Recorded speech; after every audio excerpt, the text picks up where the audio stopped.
Nuevamente, mis amados hermanos, bienvenidos a esta plataforma de La Luz en mi Andar, esta plataforma de Facebook. Este día, hermano, lo dedicamos a contestar algunas preguntas que las personas nos hacen. Y en esta ocasión vamos a contestar una pregunta que está basada ahí en la primera carta a los Corintios, capítulo 7, verso 24, donde el apóstol Pablo escribió: cada uno, hermanos, en el estado en que fue llamado, así permanezca para con Dios. La persona que hizo esta pregunta la plantea más o menos de esta forma. La pregunta es si este versículo que acabamos de leer autoriza a que un matrimonio que está bíblicamente incorrecto puede permanecer unido después del bautismo. Es decir, si Jesucristo, hermanos, nos perdona todos nuestros pecados, y si Cristo perdonó los pecados de ellos dos en el bautismo, de los cónyuges en el bautismo, entonces ellos pueden seguir viviendo unidos en ese matrimonio, porque Jesucristo ya perdonó todos sus pecados. Ahora, el pasaje que usan para asegurar eso es este pasaje que acabo de leer, así que vale la pena preguntarnos si esto es lo que realmente enseña ese pasaje. Así que analizaremos, hermanos, esta pregunta considerando tres cosas básicas. Primero, ¿cuál es el contexto de este pasaje y en general de todo el capítulo? En segundo lugar, ¿cuál es la enseñanza real que Pablo quiso dar en este pasaje? Y en tercer lugar, analizaremos lo que en realidad la Biblia enseña sobre este asunto en particular. En primer lugar, hermanos, tenemos que analizar el contexto de este pasaje, y en general el contexto de este pasaje gira alrededor de todo el capítulo. Cuando vamos al capítulo 7 y leemos, por ejemplo, en el verso 1, encontramos que dice: en cuanto a las cosas que me escribisteis, bueno le sería al hombre no tocar mujer. Lo primero que nos dice este pasaje es que los hermanos de Corinto en algún momento escribieron una carta al apóstol Pablo, y Pablo va a dar respuesta aquí a algunas de las preguntas que ellos les hicieron. Entonces, en todo este capítulo 7, Pablo se va a dedicar a contestar esas preguntas que, aunque no tenemos la carta original y no sabemos exactamente cuáles fueron las preguntas o cómo se le plantearon a Pablo estas preguntas, cuando vemos lo que Pablo escribió aquí, podemos darnos una idea acerca de qué es lo que los hermanos de Corinto estaban preguntando. Por ejemplo, cuando lees el verso 1, te das inmediatamente cuenta de que una de las preguntas que ellos estaban planteando aquí era si las personas casadas, ahora que eran cristianos, si podían seguir teniendo relaciones sexuales. Eso es lo que encontramos, de hecho, en el capítulo 7, verso 1 al 7. Por ejemplo, ahí en el verso 1 dice: bueno le sería al hombre no tocar mujer, pero a causa de las fornicaciones, dice, cada uno tenga su propia mujer y cada una tenga su propio marido. Y luego en el verso 3 dice: el marido cumpla con la mujer el deber conyugal, y asimismo la mujer con el marido. Y luego todo lo más que dice aquí, que no lo vamos a leer, pero si tú sigues leyendo te vas a dar cuenta que en este asunto del verso 1 al verso 7, en esta parte, perdón, Pablo está hablando acerca de que era propicio, era adecuado que estos que eran cristianos y que estaban casados siguieran manteniendo sus relaciones sexuales en el matrimonio. Es normal hasta cierto sentido que ellos hayan preguntado esto, porque recuerden que esta carta está escrita a un mundo gentil, a una iglesia donde la mayoría eran gentiles, y las prácticas que tenían no eran las más correctas delante de Dios. Por eso ellos están preguntando esto, y la respuesta de Pablo sería: sí, es posible que esto sí se siga dando en el matrimonio, porque dentro del matrimonio las relaciones sexuales son completamente aprobadas por Dios. Luego, si uno sigue leyendo la carta y uno lee el verso 8 al verso 9, parecería ahí como que Pablo está respondiendo otra pregunta. ¿Cuál sería esta pregunta? La pregunta pudiera ser: ¿pueden casarse, o podrían o deberían casarse los que están solteros? Bueno, por ejemplo, en el verso 8 dice: a los solteros y a las viudas, bueno les fuera quedarse como yo, pero si no tienen don de continencia, dice, cásense, pues es mejor casarse que estarse quemando.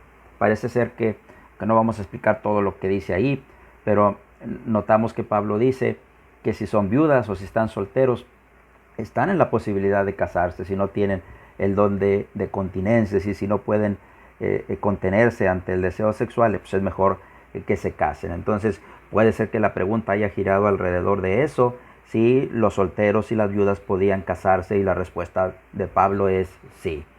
Pero luego cuando vamos del capítulo, del verso 10 al verso 11, encontramos que una posible pregunta fue si es permitido el divorcio entre los matrimonios cristianos.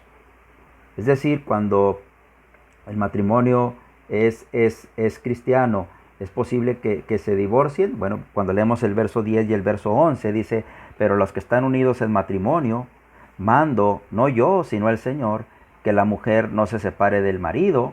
Y luego dice, y si se separa, quédese sin casar o reconcíliese con su marido, y que el marido no abandone a su mujer. Bueno, si la pregunta es si el divorcio era permitido entre los matrimonios cristianos, la respuesta de Pablo es no. Y dice, cuando dice, mando no yo, sino el Señor, lo que está diciendo Pablo es que es de acuerdo a como el Señor lo mandó. El Señor había mandado sobre el matrimonio en Mateo capítulo 10, verso 9. También había hablado en Mateo capítulo 19, verso 9, por ejemplo. También en Marcos y en los demás pasajes, hermanos, que hablan sobre el mismo tema. Entonces, Jesús había enseñado ya sobre este asunto.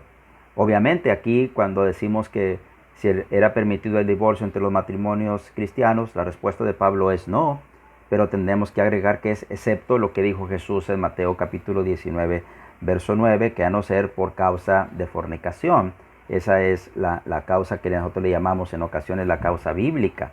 Entonces, excepto por causa de fornicación, los matrimonios cristianos no deberían de separarse o de divorciarse. Y Pablo es claro aquí cuando dice, y si se separa, quédese sin casar. Creo que Pablo no era la idea aquí, hermanos, hablar específicamente de todo lo que Jesús enseñó sobre esto, específicamente de la cláusula que Jesús puso en Mateo 19:9, sino dar el mandamiento de manera general. Ahora, cuando vamos nosotros del verso 12 hasta el verso 16, ya no va a ser el asunto sobre los matrimonios cristianos, sino sobre los matrimonios mixtos. Entonces, una posible pregunta pudo haber sido aquí, si los matrimonios mixtos deberían de seguir unidos ahora que son cristianos. ¿Qué pasa cuando un cónyuge es cristiano y el otro no? Bueno, la respuesta de Pablo es que sí, deben de seguir unidos, al menos que el incrédulo no quiera permanecer ya en esa unión. Por eso Pablo dice en el verso 12, y a los demás yo digo, no el Señor, es decir, sobre este asunto no enseñó el Señor, sino es una enseñanza directa de Pablo. Si algún hermano tiene mujer que no sea creyente y ella consiente en vivir con él, no la abandone. Y si una mujer tiene marido que no sea creyente y él consiente en vivir con ella, no la abandone. Verso 15 dice, pero si el incrédulo se separa, sepárese, pues no está el hermano o la hermana sujeto a servidumbre en tal caso, sino que a paz nos llamó Dios. Entonces, nota cómo Pablo va contestando aquí estas preguntas aparentes que los hermanos estaban haciendo. Pero luego cuando llegamos del verso 17 hasta el verso 24, y aquí es donde se incluye la parte de la pregunta que se está haciendo, bueno, la pregunta parece ser que gira en torno a qué hay de las obligaciones sociales o legales contraídas antes de ser cristianos. Bueno, la respuesta de Pablo aquí es que el Evangelio no va a cambiar las obligaciones sociales o legales que tiene un cristiano. Por ejemplo, en el verso 17, empieza diciendo, pero cada uno como el Señor le repartió y como Dios llamó a cada uno, así haga. Esto ordeno en todas las iglesias. Como el Señor le llamó, así haga, dice, como ha sido ordenado en todas las iglesias. ¿Cómo? Verso 18. Si fuiste llamado incircunciso, quédate circunciso. Si fuiste llamado y si fue llamado alguno incircunciso, no se circuncide, porque la circuncisión nada es. Y luego va a pasar también con el asunto que tenía que ver con los siervos y con los libres. Dice en el verso 21, fuiste llamado siendo esclavo, siervo, no te dé cuidado. Pero también si puedes hacerte libre, procúralo más. Es decir, si tienes la posibilidad de hacerte libre, hazlo porque te va a dar más libertad para que le sirvas al Señor. Así que luego dice, porque el que en el Señor fue llamado siendo esclavo, liberto es del Señor. Asimismo, el que fue llamado siendo libre, esclavo es de Cristo.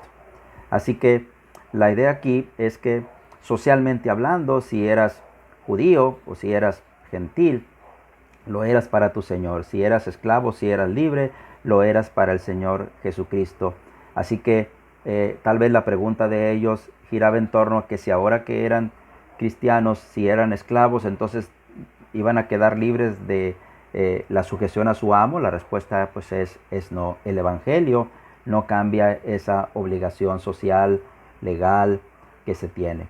O si eran incircuncisos o circuncisos, tenían que circuncidarse, no, eso tampoco se cambia, ¿verdad? Entonces, esa es la idea que se da aquí. Luego, cuando vamos del verso 25 hasta el verso 38, la pregunta pudiera haber sido si deberían los padres cristianos dar a sus hijos el matrimonio. Creo que ese es el asunto que trata Pablo allí. La respuesta de Pablo es sí, pero si no lo hacen, si deciden no hacerlo, pues no pecan. Y la última pregunta, hermanos, que estaría contestada del verso 39 al 40, pudiera ser si una viuda cristiana podía volverse a casar. Y la respuesta de Pablo pues es que sí, sí puede hacerlo. En el verso 39 dice, la mujer casada está ligada por la ley mientras su marido vive, pero si su marido muriere, libre es para casarse con quien quiera, con tal que sea en el Señor. Pero a mi juicio, más dichosa será si se quedase así, etcétera. Todo lo demás que dice ahí. Entonces pudiéramos hablar que hay alrededor aquí de 7 preguntas que Pablo respondió. Hay 2 partes, hermanos, que son las que estarían involucradas con la pregunta que se nos hace. Si cuando una persona se bautiza, aunque el matrimonio sea incorrecto, viene a ser correcto o viene a ser corregido por medio del bautismo. Esa es prácticamente la pregunta. Pero lo primero que quiero que usted contemple es primero que aquí cuando Pablo habla acerca del sentido del divorcio acerca del divorcio entre los matrimonios cristianos, Pablo va a lo que el Señor enseñó, pero excluye la parte que tiene que ver con Mateo 19:9, donde está la excepción bíblica. Y la respuesta de Pablo es que no deberían de divorciarse los matrimonios que son cristianos. Pero acuérdese que tenemos que considerar todo lo que la Biblia dice acerca de un tema y no podemos hacer una doctrina solamente tomando una parte. Así que desde luego aquí tendríamos que considerar la parte donde Jesús enseñó acerca de que es posible cuando es por causa de fornicación, de acuerdo a lo que dice Mateo capítulo 19 y verso 9. Si quiere podemos leerlo para recordarlo. Dice Jesús en Mateo capítulo 19 verso 9, y yo os digo que cualquiera que repudia a su mujer, salvo por causa de fornicación, ¿contempla usted esto? Y se casa con otra adúltera, y el que se casa con la repudiada adúltera. Pablo no hizo alusión aquí a esa cláusula que estableció el Señor Jesucristo. Luego cuando vamos al verso 17 hasta el verso 24, Pablo no está hablando allí de las nuevas nupcias. Pablo ya no está hablando ahí propiamente del matrimonio o del divorcio. No está hablando ya acerca de nada de eso, sino que la cuestión que está tocando el apóstol Pablo ahí son las relaciones sociales, los deberes legales, los deberes de seguir las reglas que el gobierno y la sociedad ha puesto, lógicamente cuando estas son positivas, es decir, cuando estas están de acuerdo con lo que la palabra del Señor enseña. Entonces, ese es el contexto realmente de este pasaje. Ahora, yendo directamente al pasaje, hermanos, tenemos que considerar qué es lo que realmente quiso enseñar Pablo aquí. Bueno, fíjese cómo esto empieza desde el verso 17. Dice en el verso 17, pero cada uno, dice, como el Señor le repartió y como Dios llamó a cada uno, así haga. Esto ordeno en todas las iglesias. ¿Fue llamado alguno circunciso? Fíjate, quiero que pongas atención aquí. Algunos ligan el verso 16 con el verso 17, pero algo que nos demuestra que el verso 17 está de alguna manera independiente del verso 16, es decir, que Pablo ahí está pasando a otro asunto y ha dejado atrás el asunto que tenía que ver con los matrimonios mixtos, es que Pablo habla aquí del llamamiento. Y dice Pablo, cada uno como el Señor le repartió y como Dios llamó a cada uno. ¿Ok? Ahora, ¿a qué se refería Pablo cuando dijo como Dios llamó a cada uno? ¿A qué se refería? ¿Se refería a que lo llamó en un matrimonio mixto? ¿Se refería a que lo llamó en un matrimonio cristiano los dos? Porque ese es el contexto si hablamos del matrimonio aquí. Pablo jamás estaba refiriendo aquí a un matrimonio ilícito.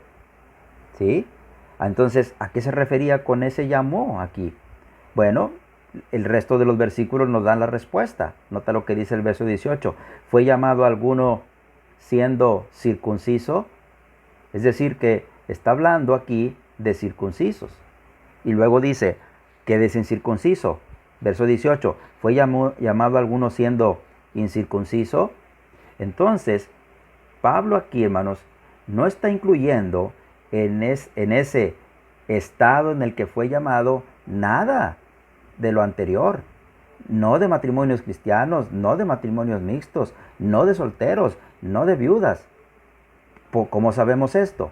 Porque esta frase, el estado en el que fue llamado, se refiere a haber sido llamado siendo circunciso, según el verso 18, o haber sido llamado siendo incircunciso, según el mismo versículo 18. ¿Sí? Luego vamos más adelante y dice nuevamente en el verso 20, cada uno en el estado en que fue, ¿qué cosa? Llamado, otra vez. ¿Cómo fue llamado? Bueno, fuiste llamado siendo esclavo. Es decir, ese llamado se refiere a siendo esclavo. ¿Ok? Pero también si puedes hacerte libre, procúralo más. ¿Ok? Verso 22, porque el que en el Señor fue llamado siendo esclavo, liberto es del Señor. Asimismo, el que fue llamado, ¿cómo? Siendo libre. Entonces la frase, el estado en el que fue llamado, se refiere a haber sido llamado para venir a ser cristiano, siendo circunciso, o siendo incircunciso, o siendo esclavo, o siendo libre. Ese es el contexto y de eso es de lo que está hablando allí. Por eso cuando llega al verso 24 es como una conclusión la que Pablo hace diciendo, cada uno, hermanos, en el estado en que fue llamado. ¿En qué estado fue llamado? Según Pablo aquí, siendo circunciso o incircunciso, siendo esclavo o siendo libre. Así permanezca con Dios. Pero no tiene nada que ver aquí este llamado con la relación marital, ya sea de dos cristianos o de un cristiano o un incrédulo, o de un soltero o de una viuda. No está hablando nada de eso. Ahora, finalmente, la pregunta principal o fundamental, ¿puede un matrimonio ilícito permanecer unido después del bautismo? ¿Qué dice la Biblia sobre esto? Bueno, en primer lugar, otra vez, reiteramos, 1 Corintios 7:24 no está hablando de eso aquí. Lo que la Biblia dice acerca de este asunto, primero que nada, es que los matrimonios no pueden disolverse excepto por causa de fornicación, como leímos nosotros en Mateo capítulo 19, verso 9. Así que si una pareja se divorció en otro tiempo, aún sin haber conocido la ley del Señor, porque acuérdese que el desconocimiento de una ley no nos da permiso a nosotros para infringir esa ley y ser inocentes. El hecho de que desconozcamos las leyes no significa que somos inocentes cuando las transgredimos. Así que si una pareja se divorció por cualquier causa distinta a la que Jesús menciona en Mateo 19:9, la fornicación, es decir, el adulterio, ¿sí? Entonces, y se vuelve a casar, dice Jesús que peca. Entonces, todo matrimonio que ha sido formado de esa manera, donde los cónyuges están en segundas nupcias, y esos se divorciaron por causas no como la que Jesús menciona en Mateo 19:9, es un matrimonio ilícito. Es un matrimonio que Dios no aprueba. Está en pecado esas personas. Ahora, sabemos que el pecado trae como consecuencia la muerte, espiritualmente hablando. Es decir, la condenación eterna. Acuérdense de Romanos 6:23, la paga del pecado es la muerte. Así que estar en una relación ilícita, hermanos, es estar en pecado y es estar bajo condenación, es estar separado de Dios. Ahora, estar en esa relación ilícita, en el matrimonio, Lógicamente, hermanos, es como cualquier otro pecado. Es como el pecado de mentir o la envidia o cualquier otro pecado. Ahora, lo que estamos seguros, hermanos, es que Cristo perdona todos nuestros pecados y que su sangre, hermanos, tiene el poder de perdonar cualquier tipo de pecado, inclusive el pecado de la fornicación o el adulterio en un matrimonio ilícito. Estamos seguros de eso. ¿Sí? Cristo perdona todos nuestros pecados y lo hace en el bautismo. Pero hay una condición para que Cristo perdone nuestros pecados en el bautismo. Y es que las personas necesitan oír, las personas necesitan creer, las personas también necesitan arrepentirse y lógicamente confesar que creen que Jesucristo es el Hijo de Dios. Pero el arrepentimiento es fundamental para que Dios pueda perdonar los pecados. Ahora preguntémonos qué es el arrepentimiento según las Escrituras. El arrepentimiento, hermanos, es un cambio de mente que se refleja en un cambio de acciones. En otras palabras, es dejar de hacer lo malo y empezar a hacer lo bueno. Así que cuando la Biblia, hermanos, nos enseña acerca de Dios perdonando nuestros pecados en el bautismo por la sangre de Cristo, la Biblia nos dice que todos nuestros pecados pasados, inclusive este del que estamos hablando, puede ser perdonado. Pero el asunto es que luego la Biblia nos enseña que tenemos que continuar ahora viviendo de una manera distinta, de una manera santa. Dios va a perdonar, hermano, todo pecado, cualquier pecado que hayamos practicado antes de ser cristianos. Pero hay una cosa también que la Biblia enseña. Todo ese tipo de pecados tenemos que dejarlos atrás. No podemos volver a cometer los mismos pecados. Cuando Pablo escribe de hecho esta carta a los Corintios, mira en el capítulo 6, verso 9 al 11, Pablo les dice a ellos, ¿no sabéis que los injustos no heredarán el reino de Dios? No erréis, fíjate, ni los fornicarios, de que acusó Jesús, aquel que se divorcia de su mujer por cualquier causa y se casa con otra, de fornicación, de adulterio. Ni los fornicarios, ni los idólatras, ni los adúlteros, aquí está, ni los afeminados, ni los que se echan con varones, ni los ladrones, ni los ávaros, ni los borrachos, ni los maldicientes, ni los estafadores heredarán el reino de Dios. Ahora mira el verso 11. Y esto erais algunos. Ellos eran eso antes, pero ya han sido alabados, ya han sido santificados, ya han sido justificados en el nombre del Señor Jesús y por el Espíritu de nuestro Dios. Así que todo esto ya quedó atrás, quedó lavado. ¿Sí? Así que entonces, hermanos, ya no podían seguir practicando esto. ¿Sí? Así que ellos, por ejemplo, ahí mismo en el capítulo 6, Pablo les dice que ya deberían de dejar atrás todas estas cosas. Bueno, entonces, como cualquier otro pecado, debemos dejar de practicar ese pecado. Así que una relación ilícita debe de ser dejada atrás después del bautismo. Porque, ok, Dios perdonó tu pecado pasado, pero de aquí en adelante, si sigues unido en ese mismo matrimonio, vas a seguir pecando, vas a seguir viviendo en adulterio, vas a seguir viviendo en fornicación. Porque hay una cosa que tenemos que entender, hermano. El bautismo no arregla delante de Dios un matrimonio ilícito. ¿Sí? El mandamiento, hermanos, de Mateo 19:9 es para cristianos y para no cristianos, es para todos. El matrimonio, hermanos, es santo, es puro, es limpio, es honroso. Especialmente porque el matrimonio existe aún antes de que el pecado existiera en el mundo. ¿Sí? Entonces, el bautismo no va a corregir una relación matrimonial ilícita. El bautismo va a perdonar ese pecado que cometiste, pero si sigues unido en ese matrimonio, seguirás cometiendo el mismo pecado y volverás a ser responsable de pecado nuevamente ante Dios. El arrepentimiento es dejar de hacer lo malo y empezar a hacer lo bueno. Y usted no empezará a hacer lo bueno si no deja atrás esa relación. Así que creer que 1 Corintios capítulo 7, verso 24, permite que un matrimonio ilícito pueda seguir viviendo juntos después del bautismo es un error. Ese pasaje no está hablando de eso. Para Jesús, un matrimonio ilícito sigue siendo, aún después del bautismo, si se sigue viviendo bajo ese mismo yugo.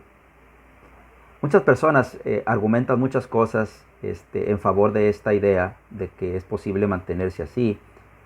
Pero son argumentos, hermanos, que realmente no tienen validez ante los ojos de Dios. Hay personas que piensan y dicen, bueno, ¿y qué va a pasar si hay otra familia? ¿Qué va a pasar si ya realmente hay otra familia de por medio y es algo que pasó hace muchos años? Yo no sé qué pueda pasar, pero lo que sí sé es que Dios manda esto. Y también sé que en el Antiguo Testamento hubo un ejemplo de algo similar que pasó y sé lo que el pueblo de Israel hizo en el Antiguo Testamento. Si usted va al libro de Esdras, capítulo 10, Esdras, acuérdese que está escrito en el período después de la cautividad, cuando ellos regresaron a Jerusalén y volvieron a reconstruir la ciudad, etcétera, y el pueblo de Dios empezó a vivir nuevamente allí. Y en el capítulo 10, Esdras nos cuenta acerca de algo que pasó allí. Vaya a Esdras capítulo 10 y veamos el verso 1 hasta el verso 3. Dice la escritura así: Mientras oraba Esdras y hacía confesión, llorando y postrándose delante de la casa de Dios, se juntó a él una muy grande multitud de Israel, hombres, mujeres y niños, y lloraba el pueblo amargamente. Entonces respondió Secanías, hijo de Jehiel, de los hijos de Elam, y dijo a Esdras: Nota esto, nosotros hemos pecado contra nuestro Dios, pues tomamos mujeres extranjeras de los pueblos de la tierra. Mas a pesar de esto, aún hay esperanza para Israel. Nota eso. Ahora pues, hagamos pacto con nuestro Dios. Nota, que despediremos a todas las mujeres y los nacidos de ellas, según el consejo de mi Señor y de los que temen el mandamiento de nuestro Dios, y hágase conforme a la ley. ¿Qué pasaba aquí, hermanos? Bueno, el pueblo de Dios, hermanos, se había casado con mujeres extranjeras, matrimonios que no eran permitidos de acuerdo a la ley de Moisés. Cuando ellos se dan cuenta del error que habían cometido, entonces dicen, hagamos algo, despidamos a estas mujeres y a nuestros niños. Era algo difícil, muy complicado. Es complicado para una persona que tiene una nueva familia cuando se da que su matrimonio es ilícito. Es complicado romper todo ese yugo, definitivamente que sí. Pero ellos dijeron, hagamos conforme a la ley. Y eso es lo que tenemos que entender. Hay que hacer conforme a la ley de Cristo. Eso no significa que si usted está en una relación así, usted se va a convertir en una persona irresponsable y va a dejar de atender las necesidades de esa familia. No, no estamos hablando de eso. Usted tiene que continuar, pero sí tiene que deshacer ese yugo de matrimonio. Y tiene que buscar una manera de poder solucionar eso. Si es que en realidad quiere estar bien delante de Dios. Estos de aquí de Israel entendieron que la única manera para volver a estar bien delante de Dios es que despidieran a todos estos. Usted sigue leyendo la historia, va a encontrar aquí que se hizo un juicio y después de que hicieron ese juicio, bueno, ellos tomaron la decisión de hacer esto, de despedir a sus mujeres. Verso 17 dice, y terminaron el juicio de todos aquellos que habían tomado mujeres extranjeras el primer día del mes primero. De los hijos de los sacerdotes que habían tomado mujeres extranjeras fueron hallados estos. Y empieza a dar una lista. Verso 19. Y dieron su mano en promesa de que despedirían a sus mujeres y ofrecieron como ofrenda por su pecado un carnero de los rebaños por su delito. Ellos terminaron haciendo eso. Sé que es muy complicado a veces poder comprender esto humanamente hablando y sé que en la práctica es muy complicado. Pero en realidad eso es lo que la Escritura enseña. Espero que hayamos podido dar una respuesta concreta sobre este asunto. Si usted no puede quedarse con mucho de esto, simplemente quédese con esta idea. No hay base bíblica donde podamos encontrar nosotros que el bautismo puede corregir delante de Dios un matrimonio que es ilícito. Es decir, cuando dos personas que se han divorciado por cualquier causa y se casan con otra mujer, ese es un matrimonio, o con otro hombre, ese es un matrimonio ilícito. O cuando dos personas sin haberse casado ante la ley están unidas, viviendo en unión libre, ese también es una unión ilícita. Y el bautismo no va a corregir ni una ni la otra. Así que 1 Corintios capítulo 7, verso 24, no es un pasaje para apoyar esa enseñanza, ni es tampoco lo que significa ahí ese pasaje. Dios les bendiga y gracias por su atención y esperamos que haya sido de bendición esto que hemos estudiado en esta hora.